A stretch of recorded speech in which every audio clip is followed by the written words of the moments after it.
What you see behind me is the aftermath of a federal policy, and in many respects a state policy that predates the governor that says it's all right to throw away cities. Mayor Michael White angry about one of Cleveland's most ferocious fires. 17 buildings, all part of the Worsted Mills complex, burn and crumble to the ground.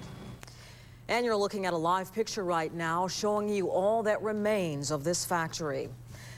Good evening, everyone. Tonight, our team coverage probes an arsonist work. We have exclusive information on the tangled legal fight over who owns that complex. News Channel 5's David Shifter joins us now from 55th and Broadway with some of those answers. David, who should have cleaned up the chemicals and the other hazardous waste before this happened?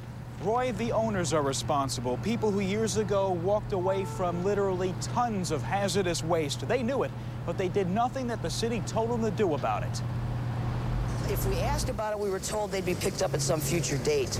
But I think we pretty much knew better than that. It didn't seem too kosher. She knew it was there, but kept quiet to keep her job. And Sunday morning, buildings containing 250 barrels of hazardous materials, paints, thinners, and solvents used in printing here up until several years ago burns. The city says it's no coincidence why someone did it. It's very clear that people did not want to step forward and take responsibility. Whether they had been a previous owner or a tenant, they did not want to take responsibility for the hazardous materials that existed as well as the condition of the premises.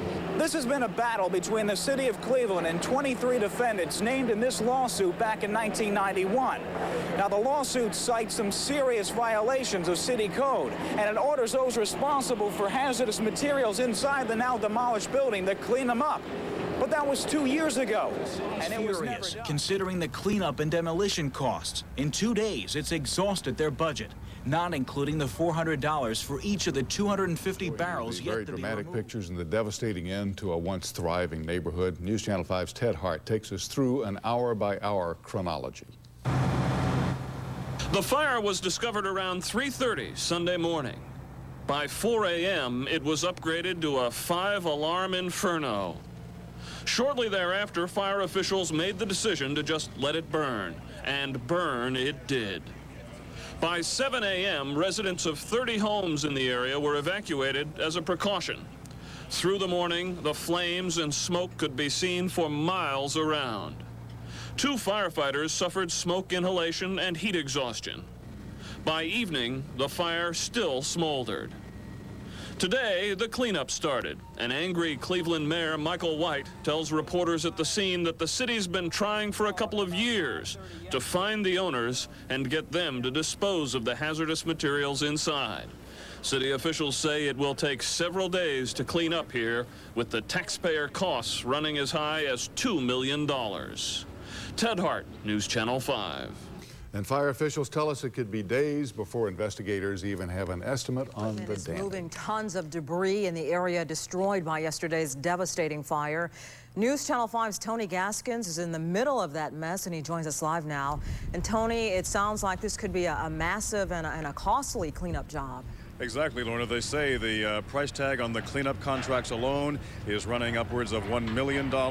And by the time you figure in expenses like overtime and other things like that, the cost could easily rise to $2 million. Despite the destruction, there is relief in this Southside neighborhood that more homes and businesses were not lost. Today, the staff at Broadway Area Housing Coalition is moving out of their damaged building. Executive Director Anthony Brancatelli says losing the building is not causing him the most pain. I think it's the emotional side. There's a lot of history in our organization. We've been in the neighborhood for over 10 years, and just going through some of the old files is kind of realizing that there's a lot of history that we hope we can maintain. Tons and tons of brick and mortar and twisted steel must be torn down and removed. It's a job that may take 4 to 5 days, perhaps longer. Parts of the rubble remain hot and fiery, and there's the chemical pollution to keep in mind.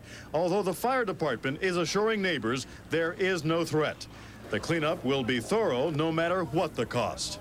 Mayor's policy and our policy is to take care of the job, do what's necessary, and then we'll recover those costs the best that we can and determine the budget questions as soon as we get a chance to sit down later this week.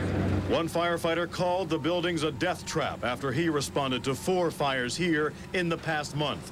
Neighbors around here are just glad to be rid of an eyesore. This should have been done a long time ago. I mean, the building to come down. And then when they had all this fire over here, it would have probably saved a couple businesses over. Outside the cleanup area, Lorna, the toll on damage is so far a pizza shop, a furniture warehouse, and a check cashing business across the street here. But like I said in the report, most people here are just thankful that no homes or lives were lost here. Very lucky people. All right, Yes. Roy.